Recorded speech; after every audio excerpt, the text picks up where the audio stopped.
Last तक जैसे हमने सीरीज पैरेलल कॉम्बिनेशन के कुछ स्पेशल केसेस भी पढ़े थे और उनका रिजल्ट निकाला था, उसी के आगे कंटिन्यू करते हैं और कुछ क्वेश्चन उसके ऊपर करते हैं कि कैसे हमें उनको यूज करना है।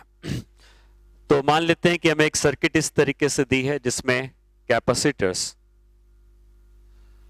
इस तरीके से अटैच्ड, एक ट्रायंगल है, उसके 3 कॉर्नर्स हैं, उसमें अटैच्ड, और फिर यहां से कुछ कैपेसिटर्स और आते हैं, इधर से एक आ गया, इधर से एक आ गया और इधर से एक आ गया, और फिर ये आपस में जुड़ गए, ये इससे जुड़ गया, ये उससे जुड़ गया और ये इससे जुड़ गया।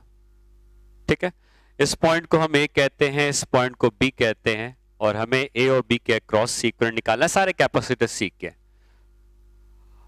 All capacitors have same capacitance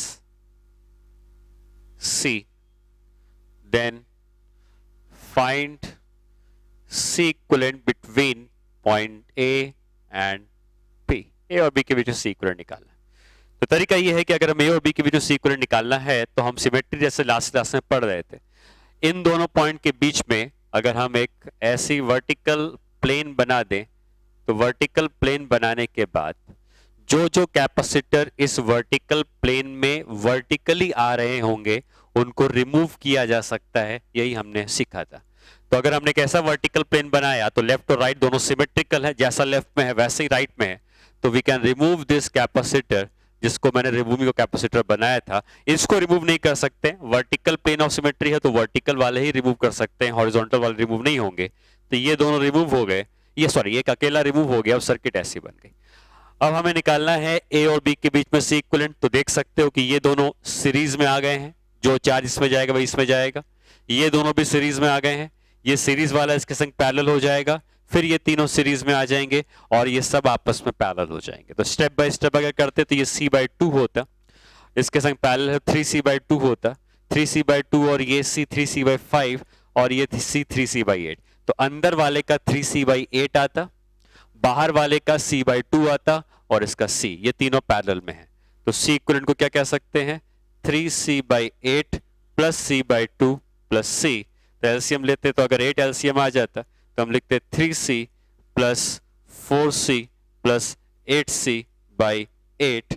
तो 8 12 और 3 15, तो ये आ जाता 15C/8, ये इसका C इक्विवेलेंट हो जाता। तो हमने क्या यूज किया यहाँ पे, जिन दो पॉइंट के बीच में निकालना है उसे वर्टिकल प्लेन ऑफ सिमेट्री बनाई, वर्टिकल डायरेक्शन में आने वाले सारे कैपेसिटर्स को रिमूव किया जा सकता है। ठीक है, नेक्स्ट पार्ट में आते हैं और नेक्स्ट पार्ट में एक और रूल है जिसको हम कहते हैं folding of circuit. Folding of circuit कब होती है, तो फोल्डिंग ऑफ सर्किट में अगर हमें किसी भी दो पॉइंट के अक्रॉस सी इक्विवेलेंट निकालना है तो अगेन मैं एक एग्जांपल से ही आपको बताऊंगा कि इस तरीके से कोई सर्किट हमने बनाई है,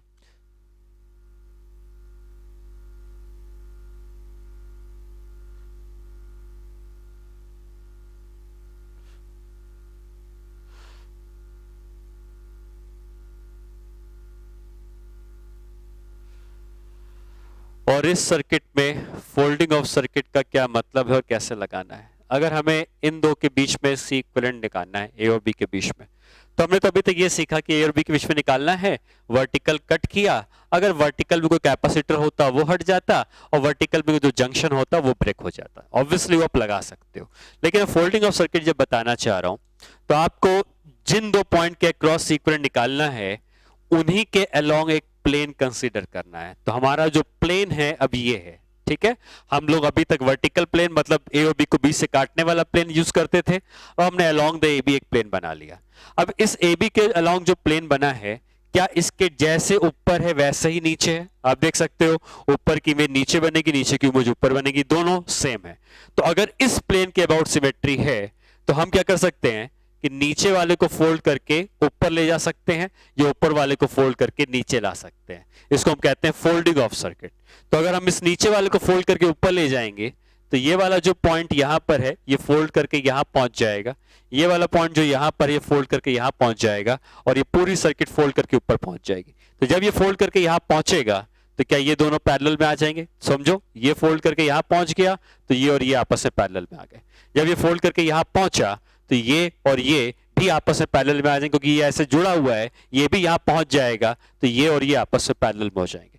मतलब जो नीचे वाला पार्ट है ये ऊपर वाले पार्ट के संग जाके पैरेलली मुड़ जाए, घूम जाएगा।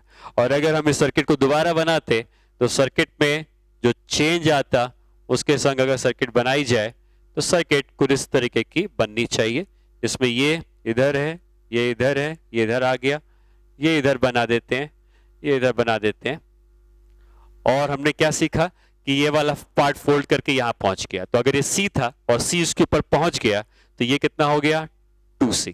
उसी तरीके से ये फोल्ड होकर इसके ऊपर चला गया तो दोनों पैरेलल में 2C, ये फोल्ड होकर इसके ऊपर चला गया ये 2C, ये फोल्ड होकर इसके ऊपर आ गया ये भी 2C है, और ये फोल्ड होकर इसके ऊपर चला गया ये 2C, ये C और C थे तो ये ऐसे ही रहेंगे, ये पॉइंट A है, ये पॉइंट B है। अब हम नेक्स्ट क्या लगाएंगे? फोल्ड हमने कर दिया। फोल्ड करने के बाद अगर हम इधर से देखें तो क्या इधर से भी प्लेन ऑफ सिमेट्री हमको दिख रही है, और ये रूल है ब्रेकिंग ऑफ जंक्शन का, तो ये जंक्शन ब्रेक हो जाएगा। और अगर हमने जंक्शन को ब्रेक कर लिया तो अब यही सर्किट जो बनी है उसको अगर हम दोबारा बनाते हैं तो यहां पर एक कैपेसिटर है, यहां पे कैपेसिटर, इधर एक कैपेसिटर, इधर एक है, इधर एक है, और ये जो आ रहा था ये यहीं से घूमकर इधर चला जाएगा, क्योंकि ये जंक्शन जो था वो ब्रेक हो गया है। तो ये 2C 2C 2C 2C 2C C और C। अब आपको सीरीज पैरेलल दिख रहा होगा कि ये दोनों सीरीज में है, ठीक है, फिर ये पैरेलल में है, फिर ये सब सीरीज में है, और फिर ये पैरेलल में है। तो आगे की कैलकुलेशन आप कर सकते हो। तो फोल्डिंग ऑफ सर्किट का रूल क्या है? अगर आपको A और B के बीच में निकालना है तो A और B से ही एक प्लेन बना देंगे, नीचे वाले को ऊपर फोल्ड कर देंगे, और नीचे वाले को ऊपर फोल्ड करने के बाद ये इसके संग पैरेलल में, ये इसके संग पैरेलल में, इसके संग इसके संग, और सर्किट को हम सॉल्व कर सकते हैं। ठीक है, चलिए इसके नेक्स्ट पार्ट में आते हैं हम लोग, और कुछ अलग तरीके के क्वेश्चंस कभी कभी आते हैं तो उन क्वेश्चंस को कैसे करना है ये समझते हैं। तो एक्चुअली प्रॉब्लम कई बार देखी गई है जो आपको डिफरेंट बुक्स में मिल जाएगी। उसमें करता है क्या कि ऐसी कई सारी प्लेट्स को एक दूसरे के सामने रख देता है। जैसे मान लीजिए मैंने यहां पे 4 प्लेट्स रख दी, ठीक है, और ये कहता है कि हर 2 प्लेट के बीच में जो सेपरेशन है वो D के बराबर, और हर प्लेट का एरिया A के बराबर है। Each plate has area A, ठीक है। अब इन दोनों को आपस में एक वायर से जोड़ दिया, इसको पॉइंट A का नाम दे दिया, और इन दोनों को वायर से एक पॉइंट पे जोड़ दिया, इनको नाम भी दे दिया। बोलता है कि find the C equivalent between A and B। A और B के बीच में हमको इस सर्किट का C इक्विवेलेंट निकालना है।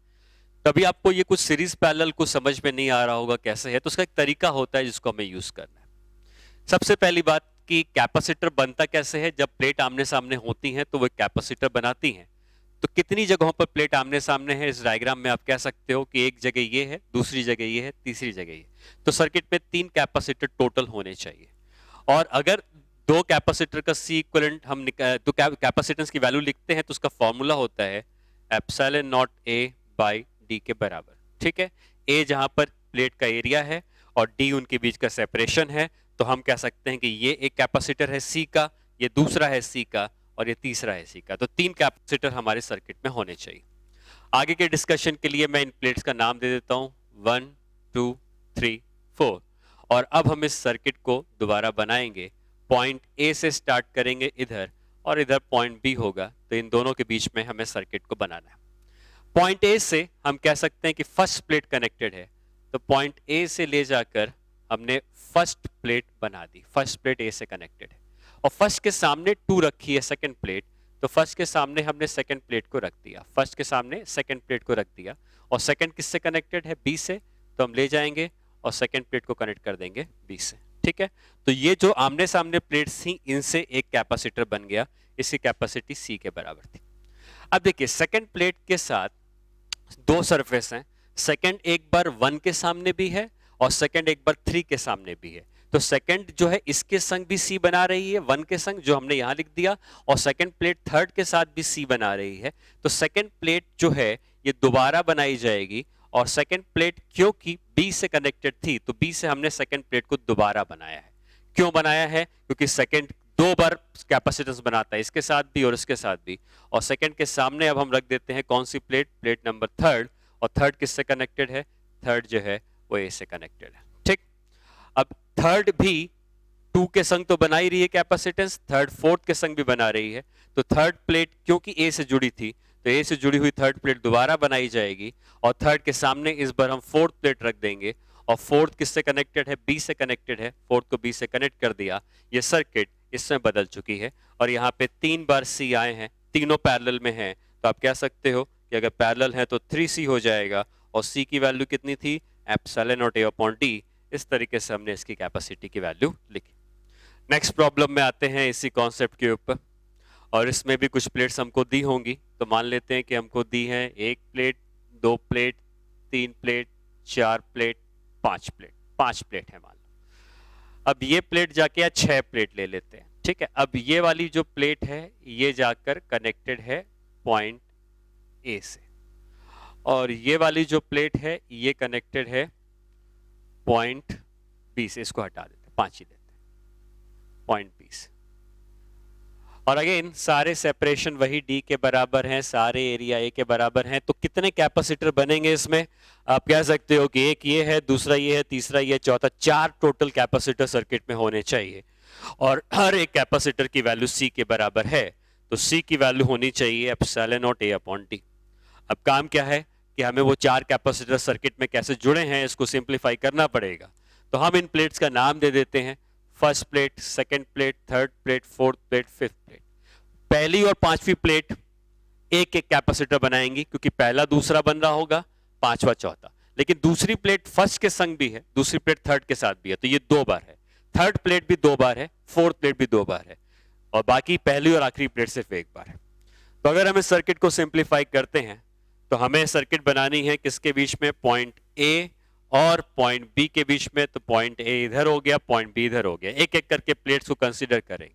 पॉइंट ए से जाके फर्स्ट प्लेट कनेक्टेड है, तो पॉइंट ए से जाके हमने फर्स्ट प्लेट को जोड़ दिया। फर्स्ट प्लेट के सामने कौन सी प्लेट है? Second plate. सेकंड प्लेट को हमने रख दिया। लेकिन अब ये सेकंड प्लेट आप ध्यान दें तो सेकंड प्लेट किसी से कनेक्टेड नहीं है। सेकंड प्लेट ना तो ए से कनेक्टेड है, सेकंड प्लेट ना तो बी से कनेक्टेड है। लेकिन सेकंड प्लेट 1 के संग भी बना रही है कैपेसिटर, सेकंड प्लेट 3 के साथ भी बना रही है। तो ऐसे केसेस में क्या करते हैं कि सेकंड प्लेट को दोबारा बनाते हैं, और सेकंड और 1, 2 और 1 बना चुके हैं एक बार, और 2 और 3 को भी बनाना है तो 2 और 3 यहां पर बना लेंगे। ठीक है, तो सेकंड प्लेट किसी से कनेक्टेड नहीं है, तो आपस में ही जुड़ी हुई है। सेकंड प्लेट किसी से जुड़ी नहीं है, ना तो ए से ना बी से। सेकंड और 1 ने बनाया एक बार, सेकंड और थर्ड ने बनाया एक बार, और थर्ड जाके किससे जुड़ी है? बी से। थर्ड जाके हमने बी से जोड़ दी। ठीक है, ये पहला हो गया। अब थर्ड का सेकंड के संग तो बन चुका है, लेकिन थर्ड फोर्थ के साथ भी है, और थर्ड कनेक्टेड है बी से, तो थर्ड को हम दोबारा बनाएंगे, और थर्ड कनेक्टेड कर दिया बी से। थर्ड के सामने फोर्थ है, तो फोर्थ हमने बनाया, फोर्थ जुड़ी है ए से, फोर्थ को हमने ए के संग जोड़ दिया। ठीक, अब 4 और 3 का तो हो गया है, लेकिन 4 और 5 का भी होना है, तो 4 को फिर हम दोबारा बनाएंगे, और 4 के सामने अब हम 5 रख देंगे, तो 5 इधर रख दिया गया। और 5 किससे जुड़ा है? बी से, तो 5 को ले जाके बी से जोड़ दिया, और ये सर्किट बन गई। अब देख सकते हैं कि ये दोनों सीरीज में है, फिर ये पैरेलल में है, तो ये C/2 है, ये C है, और ये C है। तो C इक्विवेलेंट की वैल्यू कितनी आ जाएगी? C/2 plus C plus C।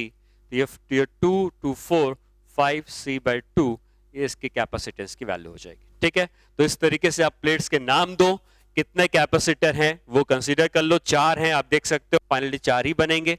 कौन सी प्लेट ए से है, कौन सी प्लेट बी से है, वो बनाओगे। और कोई प्लेट अगर ना ए से है ना बी से है, तो 2 के सामने 1 है, 2 के सामने 3 है, 2 और 2 आपस में जुड़ी हैं। इस तरीके से सर्किट बनाई जा सकती है। ठीक है, नेक्स्ट पार्ट में हम लोग आते हैं और हम लोग डाइलेक्ट्रिक के बारे में पढ़ेंगे कि अगर डाइलेक्ट्रिक को कैपेसिटर की प्लेट्स के बीच में रखा जाए तो क्या क्या होता है। तो डाइलेक्ट्रिक होता क्या है? तो डाइलेक्ट्रिक एक्चुअली इंसुलेटर को बोलते हैं, और इंसुलेटर के अंदर फ्री इलेक्ट्रॉन्स नहीं होते हैं। इंसुलेटर के अंदर इलेक्ट्रॉन एटम से बाउंड होते हैं, और वो एटम को छोड़ के बाहर नहीं आ पाते हैं। तो जब भी हम किसी इंसुलेटर की बात करेंगे तो उसके पास फ्री इलेक्ट्रॉन्स नहीं होते हैं, और डाइलेक्ट्रिक एक इंसुलेटर ही होता है। ठीक है, तो अब अगर हम डाइलेक्ट्रिक को स्टार्ट करते हैं, तो डाइलेक्ट्रिक इंसुलेटर को हम लोग कहते हैं।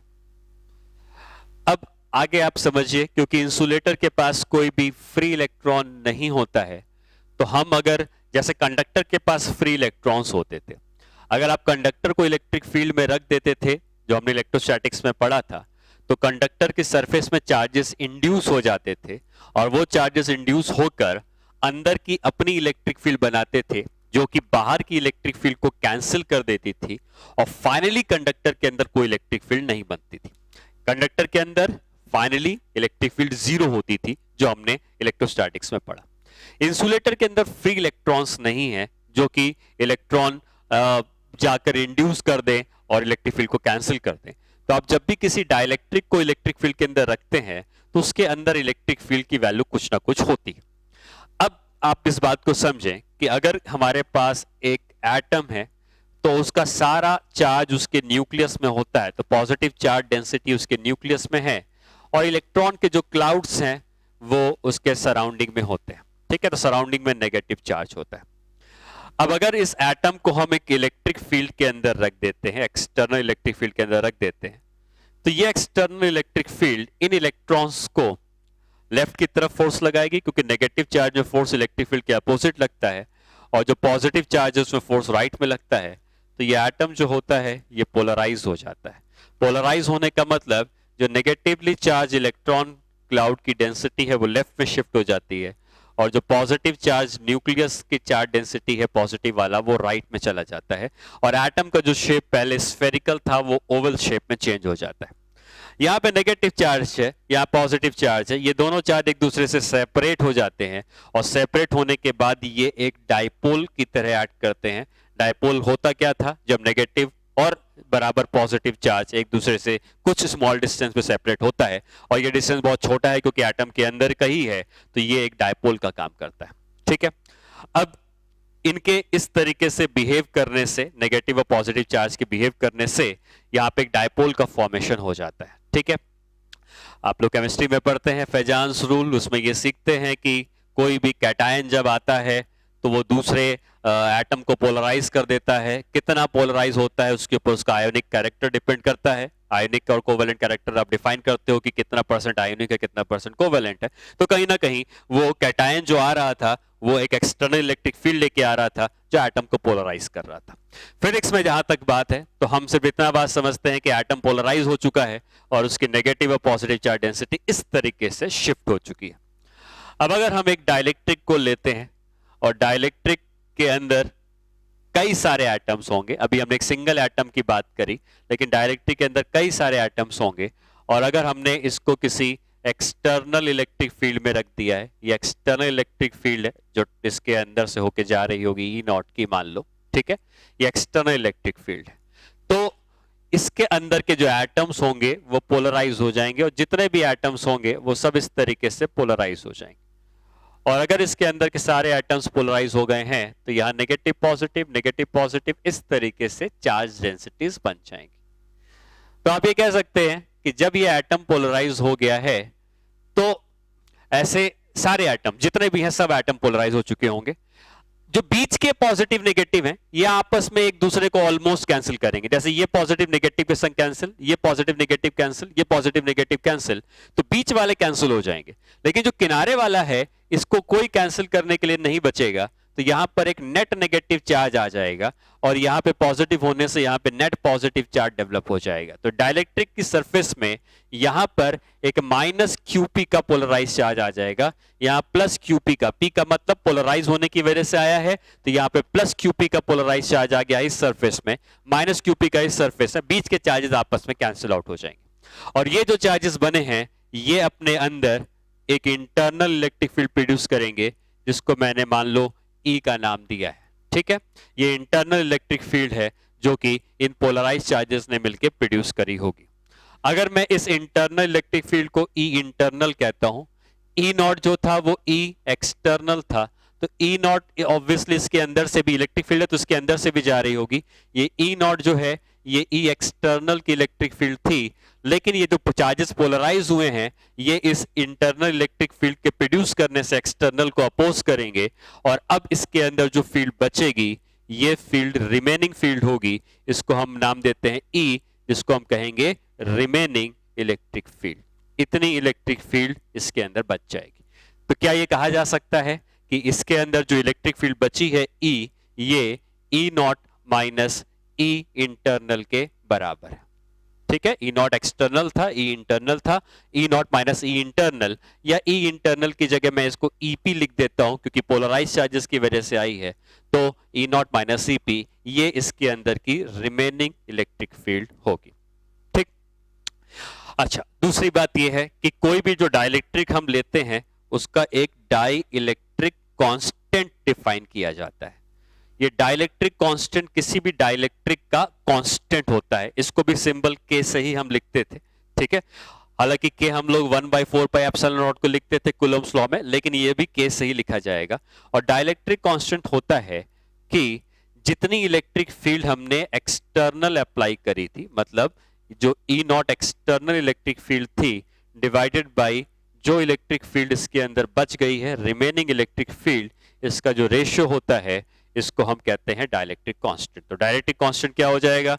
डाइलेक्ट्रिक कांस्टेंट ई नॉट और ई का रेशियो हो जाएगा। ई नॉट एक्सटर्नल था, ई रिमेनिंग था। ठीक, अब अगर हम बात करते हैं कि डाइलेक्ट्रिक कांस्टेंट कितना है, तो ऑब्वियसली आप इस फॉर्मूले से निकाल सकते हो, लेकिन अगर हम बात करते हैं कि ये डाइलेक्ट्रिक कांस्टेंट की वैल्यू डिफरेंट लोगों के लिए कितनी होगी, जैसे मान लो मैं बात करता हूं वैक्यूम की, तो वैक्यूम अगर होगा तो ऑब्वियसली वहां कोई एटम ही नहीं होगा, और कोई एटम होगा ही नहीं तो पोलराइजेशन भी नहीं होगा, और जब पोलराइजेशन नहीं होगा तो हम कह सकते हैं कि अगर आप इलेक्ट्रिक फील्ड अप्लाई करेंगे तो रिमेनिंग इलेक्ट्रिक फील्ड भी वही रहेगी जो एक्सटर्नल थी, क्योंकि ये खाली जगह है, वैक्यूम है, तो कोई भी रिमेनिंग इलेक्ट्रिक फील्ड या कैंसिल करने वाली इलेक्ट्रिक फील्ड नहीं आएगी। तो हम कह सकते हैं जितनी एक्सटर्नल है उतनी रिमेनिंग है, क्योंकि इंटरनल फील्ड नहीं होती, और अगर जितनी एक्सटर्नल उतनी रिमेनिंग है तो डाइलेक्ट्रिक कांस्टेंट वैक्यूम का 1 के बराबर होता है।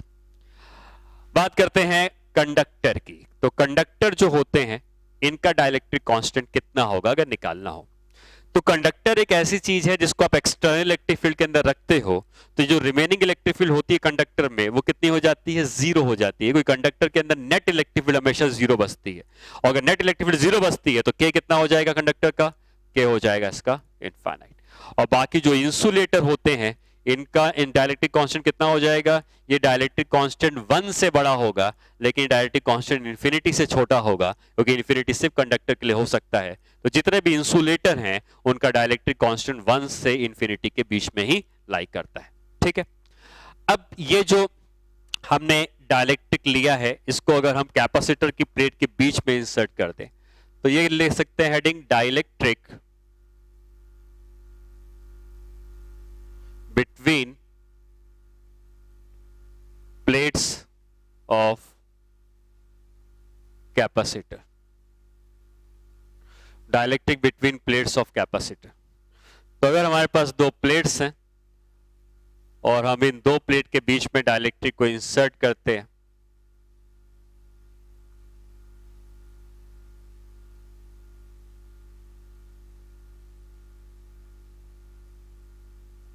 तो क्या होगा? तो हमने जब डाइलेक्ट्रिक को इंसर्ट किया और हमने पूरे वॉल्यूम में इंसर्ट कर दिया है, तो ये हमने थोड़ा गैप आपको भले दिख रहा होगा, लेकिन ये मान के चलना है कि ये पूरा का पूरा जो जगह है इनके बीच में, इस पूरी जगह पर ये डाइलेक्ट्रिक आ गया। ठीक है, ये डाइलेक्ट्रिक है। अब अगर हम बात करते हैं कि कैपेसिटर के प्लेट्स के बीच में, तो यहां पर कैपेसिटर के प्लेट के बीच में एक एक्सटर्नल इलेक्ट्रिक फील्ड होती है ई नॉट की। अगर इसमें Q का चार्ज है, इसमें -Q का चार्ज है, तो इस एक्सटर्नल इलेक्ट्रिक फील्ड की वैल्यू कितनी होती थी? Q/ε0A। ठीक है, ये हमने कैपेसिटर की पहली क्लास में भी सीखा था। ए जहां पर प्लेट का एरिया है, लेकिन हमें यह पता है कि इस डाइलेक्ट्रिक के इस सरफेस में यहां पर -QP का चार्ज आ जाएगा, और डाइलेक्ट्रिक के इस वाली सरफेस में यहां पर +QP का चार्ज आ जाएगा। और ये जो +QP और -QP आए हैं ये अपनी इंटरनल इलेक्ट्रिक फील्ड प्रोड्यूस कर रहे होंगे, जिसको मैंने E due to polarise charges कह दिया है। तो एक एक्सटर्नल इलेक्ट्रिक फील्ड थी E नॉट की, EP की फील्ड इन्होंने प्रोड्यूस करी, तो रिमेनिंग फील्ड E की आ जाएगी। और अगेन हम वही रिलेशन यूज कर सकते हैं, E is equal to E naught minus EP। ठीक है, तो ये वही रहा जो अभी तक हमने डिस्कस किया है।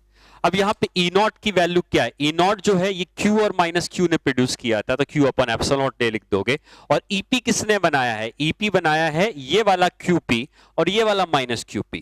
और अगर इन्होंने बनाया है तो आप ये कह सकते हो कि EP की वैल्यू हो जाएगी QP upon epsilon naught A। जिस तरीके से E नॉट की वैल्यू थी Q upon epsilon naught A, उसी तरीके से EP की वैल्यू है QP upon epsilon naught A।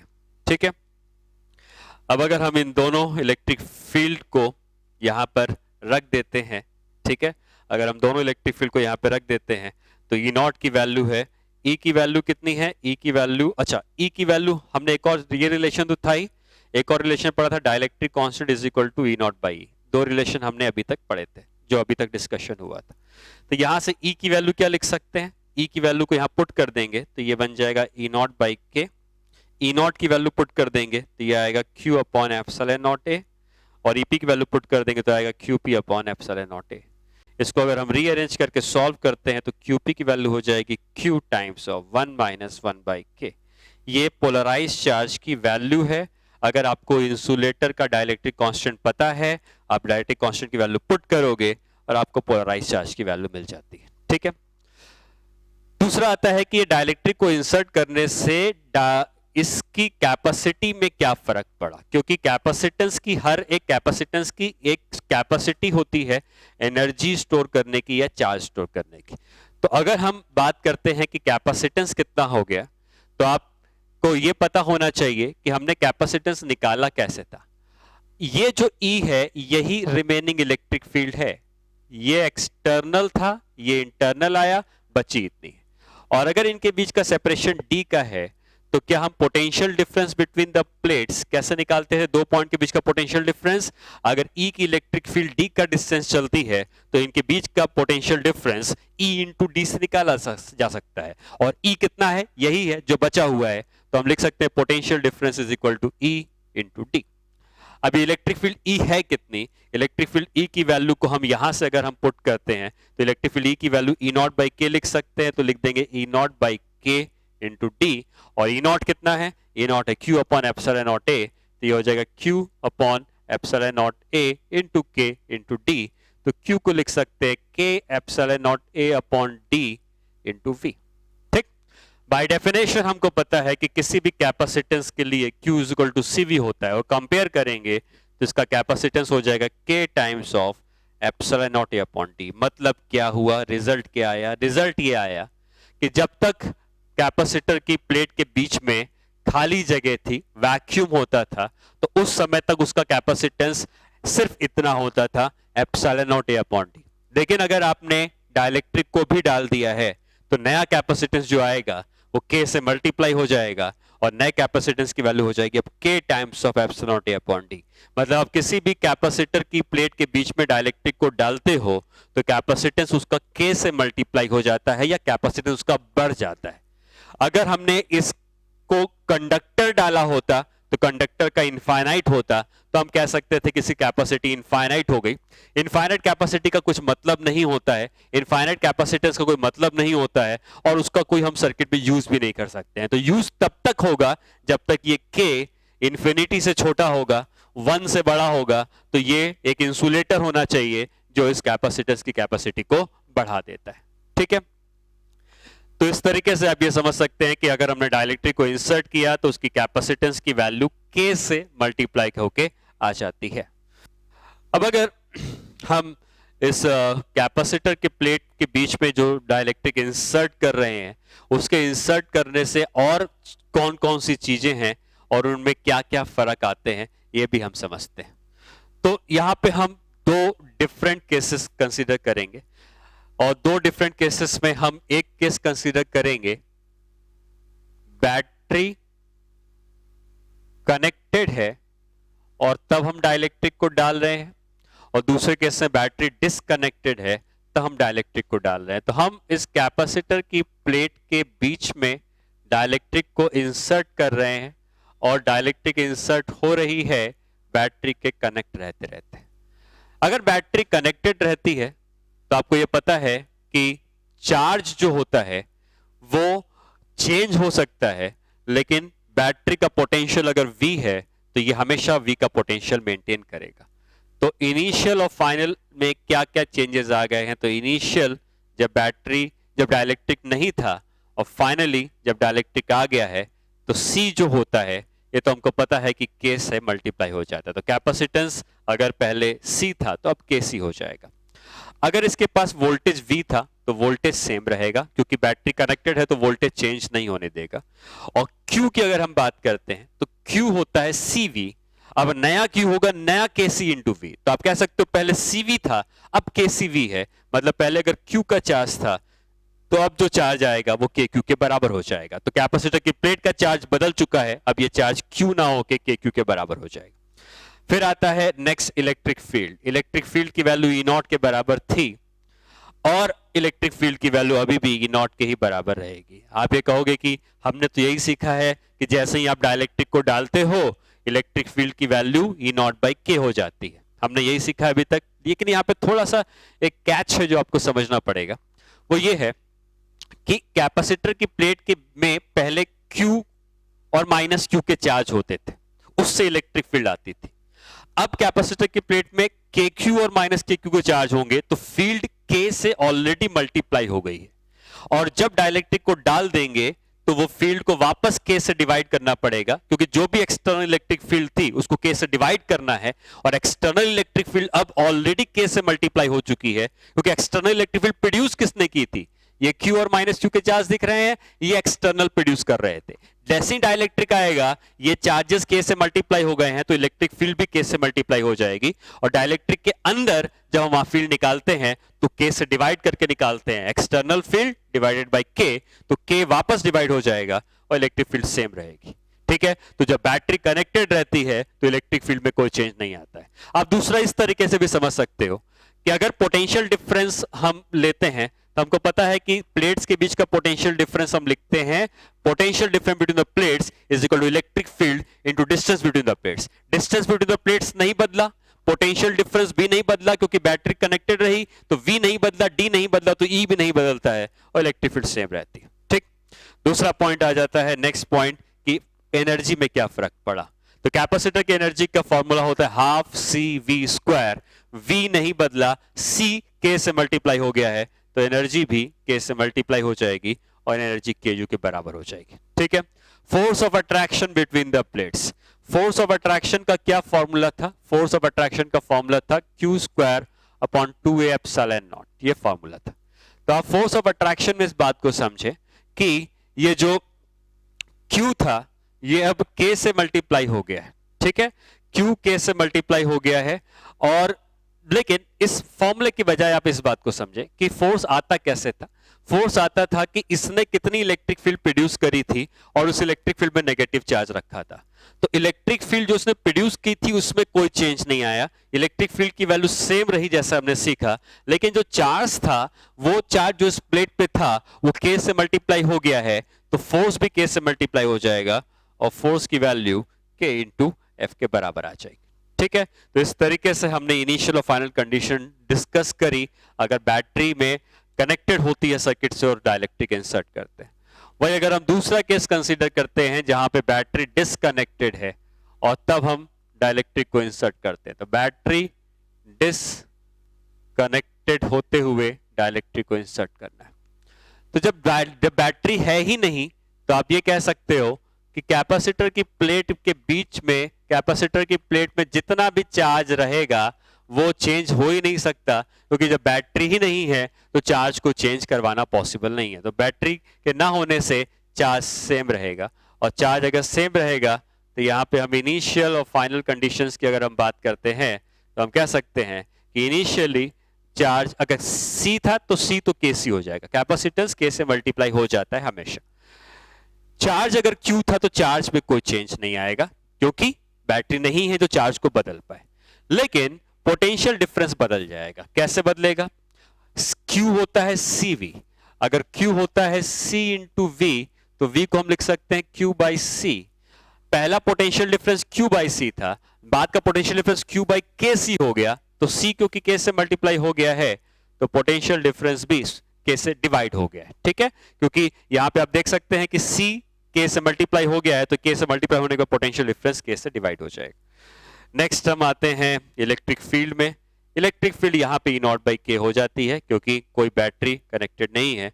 आते हैं फोर्स के बारे में, तो फोर्स के बारे में हम कह सकते हैं कि इलेक्ट्रिक फील्ड की वैल्यू अगर E नॉट बाई के हो गई है, तो फोर्स भी F बाई के बराबर हो जाएगा। एनर्जी की बात करते हैं, तो एनर्जी का formula half CV square use कर सकते हो, हाफ CV स्क्वायर, या हम एक और फॉर्मूला एनर्जी का कौन सा, Q स्क्वायर बाई 2C।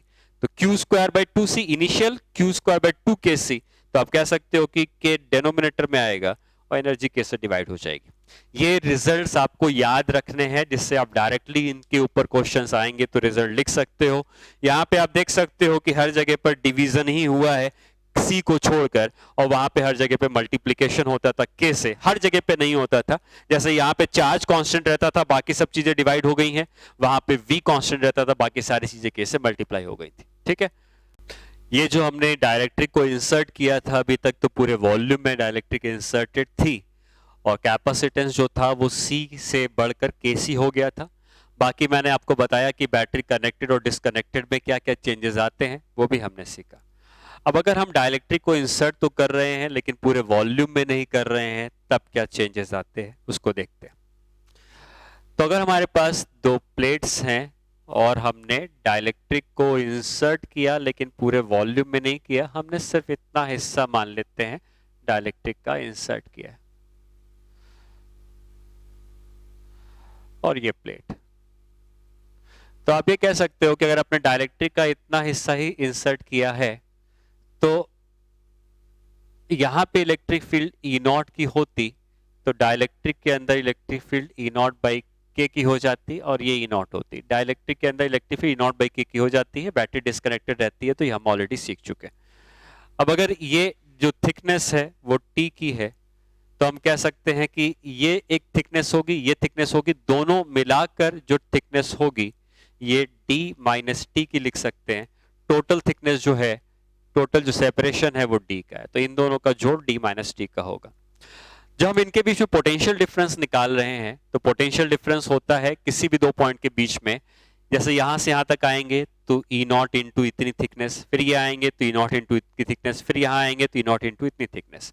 अगर इस थिकनेस को मैं D1 कहता, इस थिकनेस को D2 कहता, और हमें प्लेट के बीच का पोटेंशियल डिफरेंस लिखना होता, तो आप लिखते potential difference between the plates is equal to E naught into D1, ये लिखते, plus E naught by K into T, यहां से आ जाता E naught by K into T, plus यहां पे आता ई नॉट इंटू D2। और हमें पता है कि D1 और D2 का जो सम है वो D माइनस टी के बराबर है, तो ये D1 और D2 को अगर हम एक संग लिखते तो ये आ जाता E naught into D minus T plus E naught by K into T. अगर हम ई नॉट को कॉमन ले लेते तो ये बन जाता D minus T plus T by के। ठीक, अब ये इलेक्ट्रिक फील्ड एक्सटर्नल कितनी थी, हमें पता है कि एक्सटर्नल इलेक्ट्रिक फील्ड जो अप्लाई करी गई होगी, उस एक्सटर्नल इलेक्ट्रिक फील्ड की वैल्यू होती है Q upon epsilon naught A, यहां आ जाएगा D minus T plus T by के। Q को इधर ही रहते देते हैं और बाकी सबको इधर भेज देते हैं, तो ये हो जाएगा epsilon naught A upon D minus T plus T by K into V, और बाय डेफिनेशन हमको पता है कि Q is equal to C into V होता है, और अगर Q is equal to C into V होता है, तो अगर हम कंपेयर करें तो C की वैल्यू कितनी हो जाएगी, epsilon naught A upon D minus T को अगर टी को कॉमन ले लेते तो 1 माइनस 1 बाई के। तो आप ये याद रख सकते हैं कि इस सिस्टम की जो कैपेसिटी होगी, अगर हम टी थिकनेस तक इंसर्ट करते हैं डाइलेक्ट्रिक को, तो उसकी कैपेसिटी का ये फॉर्मूला हम यूज कर सकते हैं। ठीक है, अब अगर ये टी जो है थिकनेस है जो हमने इंसर्ट करी है, टी है, डी इनके बीच का सेपरेशन था जो मैंने आपको बताया। अगर यही जो डाइलेक्ट्रिक है अगर ये कंडक्टर होता तो क्या हो जाता, कंडक्टर होता तो के उसका इनफाइनाइट हो जाता, तो ये वाला टर्म हट जाता, सिर्फ d माइनस टी का टर्म बचता। ठीक है, तो जो भी डाइलेक्ट्रिक हमको दिया होगा उसके अकॉर्डिंगली हम उसकी वैल्यू को फाइंड आउट कर सकते हैं। आप ऐसे क्वेश्चन को ब्रेक कर सकते हो एक दूसरे क्वेश्चन में, या अगर मैं एक बताऊं कि किस तरीके से आपको करना है, हो सकता है कि आपको एक से ज्यादा डाइलेक्ट्रिक भी इंसर्ट करने को कहे। हो सकता है कि ये एक प्लेट हो, ये एक प्लेट हो और ये दूसरी प्लेट हो। तो जैसे हमने अभी एक डाइलेक्ट्रिक इंसर्ट किया है, हो सकता है कहता कि ये एक डाइलेक्ट्रिक है, ये वैक्यूम, ये दूसरी डाइलेक्ट्रिक है और ये वैक्यूम, ऐसा भी हो सकता है। तो ये डाइलेक्ट्रिक K1 की हो गई, ये डाइलेक्ट्रिक K2 की हो गई और ये वैक्यूम हो गया। इसकी थिकनेस है D1, इसकी थिकनेस है D2, इसकी थिकनेस है D3। मान लो ऐसा कुछ देता और कहता कि इसकी कैपेसिटी निकालो। तो तरीका क्या है इसको आप समझें। आप इसको कन्वर्ट कर सकते हो तीन कैपेसिटर्स में। पहला कैपेसिटर है जिसमें कि हमने डाइलेक्ट्रिक को इंसर्ट किया है K1 वाला, ये पहला कैपेसिटर है और इनका सेपरेशन कितना है D1, ये पहला कैपेसिटर। ये दूसरा कैपेसिटर है जिसके बीच में डाइलेक्ट्रिक तो है लेकिन डाइलेक्ट्रिक कांस्टेंट कितना है K2 का और सेपरेशन कितना है D2 का।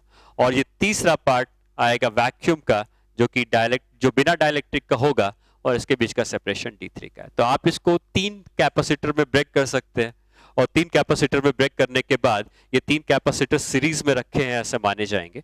तो ये तीन कैपेसिटर को हम इसका C निकालेंगे, इसका C निकालेंगे, इसका C निकालेंगे और फिर हम इसका C इक्विवेलेंट फाइंड आउट करेंगे। अब कैसे? ये तीनों कैपेसिटर एक के बाद एक रखे हैं तो हम इनको सीरीज में रखा हुआ मान सकते हैं और हम ये कह सकते हैं कि ये जो डाइलेक्ट्रिक से कैपेसिटर बना है ये C1 का है, इससे जो बना है वो C2 का है और इससे जो बना है वो C3 का है। ये तीन कैपेसिटर हो गए और ये तीनों कैपेसिटर को अब हम अगले स्टेप में सीरीज में कनेक्ट कर देंगे। तो ये तीन कैपेसिटर हो गए जो सीरीज में कनेक्टेड है, C1, C2, C3। अब ये C1 है कितना? तो हमें पता है कि कैपेसिटेंस का फॉर्मूला होता है K epsilon naught A upon D। तो एरिया सारी प्लेट्स का सेम है, एरिया को हम A ही लेते हैं, लेकिन ये सेपरेशन अगर D1 का था तो K1 epsilon not upon D लिख देंगे। C2 को क्या लिख सकते हैं? C2 को लिख सकते हैं K2 epsilon naught A upon कितना सेपरेशन है D2 और C3 को लिखेंगे epsilon naught A upon D3। यहाँ पे कोई भी K नहीं आएगा क्योंकि इसमें कोई भी डायरेक्ट्रिक नहीं रखी गई है। तो ये C1 हो गया, ये C2 हो गया, ये C3 हो गया और C इक्विवेलेंट अगर हमें निकालना है तो हम सीरीज का फॉर्मूला लगाएंगे 1/C1 plus 1/C2 plus 1/C3 और C1, C2, C3 की वैल्यूज जो है वो हम पुट कर देंगे। तो C1 की वैल्यू कितनी थी? D divided by K1 epsilon naught A plus यहाँ पे आ जाएगा D2, ये C2 की वैल्यू है, K2 epsilon naught A plus यहाँ आ जाएगा D3 upon epsilon naught A। इस तरीके से अगर कैपेसिटर की प्लेट के बीच में डाइलेक्ट्रिक एक के बाद एक रखे रहेंगे तो ये C1 है, ये C2 है, C3 है, तीनों सीरीज में जुड़े हुए हैं और हम उनका नेट कैपेसिटेंस निकाल सकते हैं। अगर इसके ऊपर हम एक क्वेश्चन करते हैं तो जैसे ये कैपेसिटर की दो प्लेट्स हो गई और हमने इसके बीच में एक डाइलेक्ट्रिक यहां रखा है जिसका डाइलेक्ट्रिक कांस्टेंट मान लो K का है। फिर हमने इसके बीच में एक कंडक्टर भी रख दिया है, कंडक्टर का डाइलेक्ट्रिक कांस्टेंट इनफाइनाइट होता है, ठीक है। फिर हमने एक और डाइलेक्ट्रिक रखा है जिसका डाइलेक्ट्रिक कांस्टेंट 2K का है। फिर ये वैक्यूम है, ये भी D है, ये भी D है, ये भी D है, ये भी D है। हमसे क्वेश्चन ये पूछा गया है कि फाइंड द इक्विवेलेंट कैपेसिटेंस, ठीक है। तो हमें पता है कि हम इसको चार पार्ट में ब्रेक कर सकते हैं और चार पार्ट में ब्रेक करके हमारे पास चार अलग अलग कैपेसिटर्स आएंगे, चारों सीरीज में जुड़े होंगे। तो हमने चार कैपेसिटर में इनको ब्रेक कर दिया, पहला कैपेसिटर, दूसरा कैपेसिटर, तीसरा कैपेसिटर एंड चौथा कैपेसिटर। पहले कैपेसिटर के बीच में डाइलेक्ट्रिक है, डाइलेक्ट्रिक कांस्टेंट K का, दूसरे के बीच में कंडक्टर है, तीसरे के बीच में अगेन डाइलेक्ट्रिक है, डाइलेक्ट्रिक कांस्टेंट 2K का और ये वैक्यूम है। इसको C1, C2, C3, C4 कहते हैं। C1 कितना होगा? K epsilon naught A upon कितना सेपरेशन है D का है D। C2 कितना होगा? C2 इनफाइनाइट होगा क्योंकि आपको पता है कि कंडक्टर का डाइलेक्ट्रिक कांस्टेंट इनफाइनाइट होता है तो ये इनफाइनाइट हो जाएगा। C3 कितना है? C3 हो जाएगा 2K epsilon naught A upon separation इसका भी D है, D लिख दिया। और C4 कितना है? C4 वैक्यूम वाला है तो epsilon naught A upon D। और हम नेट C इक्विवेलेंट निकालते हैं तो 1/C इक्विवेलेंट हम कह सकते हैं 1/C1 plus 1/C2 plus 1/C3 plus 1/C4। तो तो 1/c इक्विवेलेंट लिख सकते हैं 1/c1 कितना आ जाएगा d divided by k epsilon naught a। ये कितना हो जाएगा 1/infinity। ये हो जाएगा d divided by 2k epsilon naught a और ये हो जाएगा d upon epsilon naught a। तो अगर हम d upon epsilon naught a common ले लेते हैं यहां से तो ये क्या बचेगा, ये बचेगा 1/k प्लस 1/2 प्लस 1, ठीक है 1/2 के सॉरी। तो ये 1/c इक्विवेलेंट की वैल्यू है, इसको हम रेसिप्रोकल लेके फाइनली इस सिस्टम का सी इक्विवेलेंट निकाल सकते हैं, ठीक है। तो इस तरीके से अगर हम एक के बाद एक जाते हैं तो ये सारे कुछ सीरीज में कनेक्ट करके सर्किट को सिंप्लीफाई करके हम उसकी कैलकुलेशन कर सकते हैं, ठीक है। नेक्स्ट क्लास में हम लोग इसके आगे का पार्ट पढ़ेंगे जिसमें डाइलेक्ट्रिक को हमने इंसर्ट किया है और अभी हमने डाइलेक्ट्रिक को एक के बाद एक रखा था, हो सकता है डाइलेक्ट्रिक को हम ऊपर नीचे भी रखें। तो जब डाइलेक्ट्रिक को ऊपर नीचे रखेंगे तो हम उसका कैपेसिटेंस कैसे निकालेंगे, डाइलेक्ट्रिक ब्रेकडाउन क्या होता है उसको भी हम समझेंगे और डाइलेक्ट्रिक से रिलेटेड अगर कोई और क्वेश्चन भी आते हैं तो उसको भी हम लोग क्लास में करेंगे, ठीक है। तो ये सारी चीजें जो है हम लोग नेक्स्ट क्लास में कोशिश करेंगे जितना पार्ट हो जाए, नहीं तो फिर उसकी नेक्स्ट क्लास में हम लोग जाएंगे, ठीक है।